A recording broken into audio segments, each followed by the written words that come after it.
허일도의 핸드폰에서 찾은 것과 성현의 어린 시절 옷 주머니 속에서 같은 날 찍은 사진이 나왔습니다. 성현을 안고 사진을 찍는 여순호를 허일도와 차덕희는 의문스러운 눈으로 바라봤고, 바로 그날 밤 여순호와 성현의 엄마 경원은 트럭에 치여 사망했죠. 그 후 성현은 혼자 살아남아 고유진에게 입양됐는데, 어째서인지 그의 사진 속 인물들은 여순호만 빼고 얼굴이 훼손돼 있었습니다. 성현이 그런 걸까요? 18을 보고 생겼던 새로운 의문들에 대해 이야기해보겠습니다.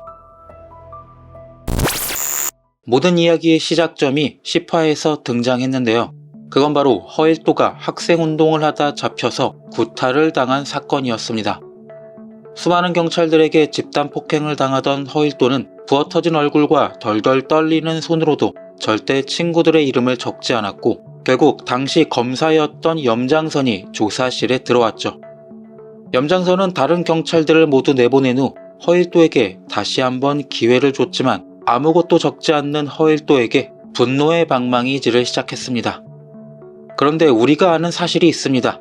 결국 허일도는 염장선에게 누군가를 밀고 하고 잘 풀려났고, 그 인연으로 몇십 년간 염장선과 한 배를 타게 됩니다. 근데 이렇게 버티던 허일도가 결국 동지를 팔아먹었을까요? 만약에 그렇다고 한다면 그 사실을 모를 리 없는 여순호, 강성이 그를 계속 친구로 대했을지 의문이 남습니다.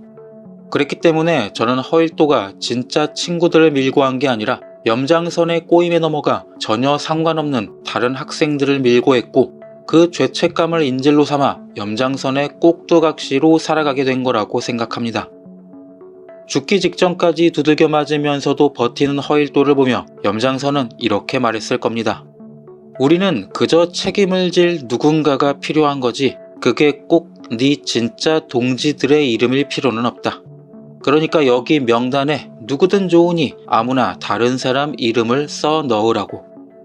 네 동지들도 살리고 너도 무사히 풀려날 수 있는 유일한 방법이라고 허일도를 회유시켰고, 이에 넘어간 허일도는 다른 학생들의 이름을 여기에 적어 넣은 건 아닐까요? 그리고 그 명단에는 경원의 남편이자 성현의 친아빠인 추모 씨의 이름이 있었을 것 같습니다. 자신과 친구들이 살아남기 위해 거짓 명단을 작성했고, 거기에는 확실히 자신이 아는 이름들이 들어가야 했겠죠. 그래서 자신의 친구 경원의 남편 추모 씨의 이름을 썼고, 결국 추모 씨가 잡혀 들어가 염장선의 고문 끝에 죽음을 맞이했다고 생각합니다. 그리고 그 후 경원은 아들 성현을 혼자서 키워야만 했겠죠. 그걸 알게 된 여순호는 친구 경원과 친구의 아들 성현에게 신경을 쓰고 많은 도움을 줬을 것 같습니다. 당시 여순호는 차덕희와 결혼해 경제적으로 상당히 여유가 있었을 테니 자신이 성현의 대부가 되겠다며 금전적인 지원을 하기에는 어려움이 없었겠죠. 하지만 사진을 찍던 날 차덕희는 아주 의심스러운 눈빛으로 경원과 여순호를 보고 있었습니다.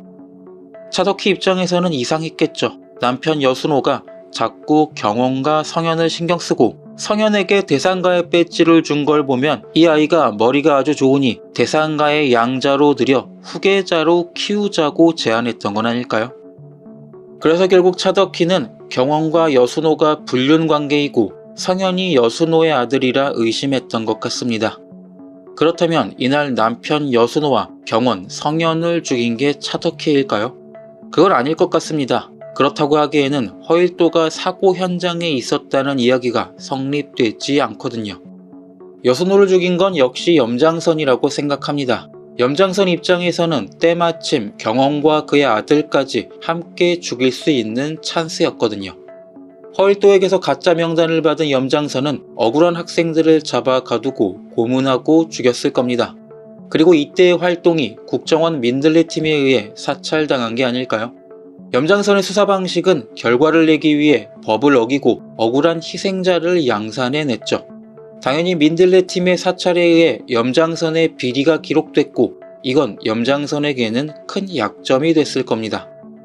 하지만 죽은 자는 말이 없죠. 염장선은 이미 추 씨를 죽였고 그의 아내와 아들 성현까지 죽인다면 사건과 관련해 어떤 증언도 존재하지 않게 됩니다. 결국 염장선은 그날 밤 여순호와 경원, 성현을 한 번에 처리할 수 있는 기회를 잡았습니다. 자, 그런데 아직도 의문이 남아있죠. 혼자서 살아남은 성현은 어째서인지 사진 속 어른들의 얼굴을 훼손시켰고 자신과 여순호의 얼굴만 남겨뒀습니다. 일반적으로 생각해봤을 때 얼굴을 훼손했다면 굉장한 증오심이 담겨 있어야 하는데 성현의 입장에서 생각해보면 굳이 허일도와 강성 그리고 엄마의 얼굴까지 훼손할 만큼 증오할 만한 일이 있었을까요? 이건 아닐 거라고 생각됩니다. 이 사진은 사고가 있던 날 찍혔고 이날 성현은 다른 어른들과 사이가 나쁘지 않아 보였으니까요. 자, 그렇다면 혹시 이 사진을 훼손한 게 성현이 아닌 다른 사람은 아닐까요? 다시 한번 잘 생각해보면 성현이 입은 옷에는 대상가의 배지가 달려 있었습니다. 그리고 그 주머니에는 이 사진이 들어있었고 만약 이 상태로 죽은 성현의 시체가 발견된다면 이 사진을 발견한 사람들은 뭐라고 생각할까요? 성현이 여순호의 아들이라 생각하겠죠. 즉 저는 이게 염장선의 명령을 받은 관리자의 작품이라고 생각됩니다. 10화에서 관리자는 서동주에게 우리 만난 적이 있다고 말하며 난 네 아버지를 아주 잘 알고 있다고 소리쳤죠. 관리자와 서동주가 만났다는 건 당연히 대산그룹 입사 이전의 이야기일 것이고 그렇다면 그건 서동주 시절이 아닌 성현 시절일 수밖에 없습니다. 즉 이날 여순호가 몰던 차를 트럭으로 들이받은 현장에 관리자가 나타나 성현의 사진을 훼손한 겁니다. 사고 현장이 발견되면 언론에 사진이 뿌려질 것이고 대산그룹의 사위 여순호의 불륜 정황이 드러나겠죠. 기자들은 앞다퉈 여순호의 불륜 의혹을 기사화할 것이고 이때 허일도를 앞세워 염장선이 등장해 차강천 회장과 연을 맺은 게 아닐까 싶습니다. 그렇게 언론의 기사를 전부 막아줬다는 이유로 허일도는 차덕희와 차강천에게 점수를 따고 이를 계기로 두 사람을 결혼시켜 염장선, 허일도, 차강천으로 이어지는 커넥션을 구축한 거죠. 결국 허일도 염장선과 성현의 악연은 30년 전부터 이어져 온 것으로 보입니다. 염장선에게 협박당한 허일도가 추성현의 친부를 민주화 운동의 순회로 밀고 했고 그는 결국 염장선에게 억울한 죽음을 당한 거죠. 그리고 아마도 이 모든 사실이 민들레 팀의 기록에 남아있을 겁니다. 관리자에게 모든 자료를 얻어낸 서동주는 결국 자신의 친부의 존재에 대해 알게 되지 않을까요? 여순호의 죽음을 지시하던 염장선이 성현과 그의 친부의 존재를 언급했을 테니 말입니다. 오늘 이야기는 여기까지입니다. 여러분은 어떻게 생각하시는지 의견을 댓글로 남겨주세요. 시청해주셔서 감사합니다.